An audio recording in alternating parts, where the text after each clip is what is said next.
Ito na naman si Rose, gustong makatipid ng powder soap kaya pinatulan ang DIY powder soap sa online. Nag-order nga pala ako guys ng powder soap DIY sa online sa halagang 167. Akin itong susubukan kung talagang makakatipid tayo rito. Ayan na nga, pinaghalo-halo ko yung lahat ng ingredients dyan. Sabi kasi doon sa instruction eh. Tapos, yang ginupit ko na yan, ayan yung nakalagay na Ariel scent. Napakabango niya.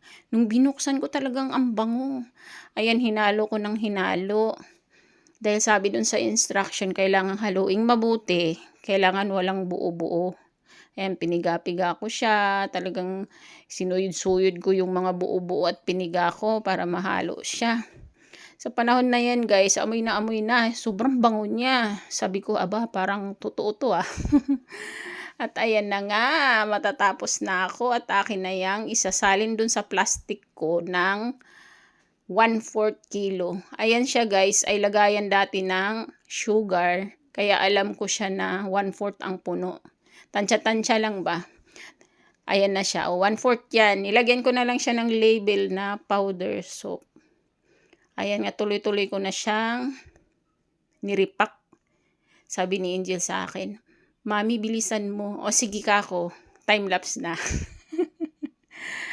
Ayan, nakagawa nga ako dyan guys ng 9 pieces na tig 1/4. 9 ha, sa halagang 167. Nakagawa ako ng 9 pieces na tig 1/4. Bali, 250 grams yun. Ngayon, dinivide ko naman siya doon sa 167 divided by 9. Nasa 18 something. Ngayon, tiningnan ko naman sa market yung price doon sa 250 grams. Nasa 30 pesos siya. O di nakatipid nga ako ng 12. Ayan, at may natira nga dun sa planggana. Sabi ko, may t-shirt yung anak ko dun na may mansanang toyo. Kaya lalabhan ko. Titingnan natin. Kung talagang makakatanggal. Tiningnan kong mabuti kung mabula. Ayan, mabula nga naman siya. Ayan yung tuyo. Grabe yung pagkakataon, ano? May mansang tuyo yung t-shirt na puti. Salamat nga pala sa mga nanonood ng video ko at medyo mahaba ito.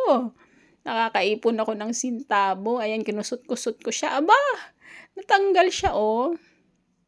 Tiningnan ko siya, natanggal nga. Sabi ko, uy, effective siya. Thank you for watching sa aking video. Sana makatipid kayo ng sabon.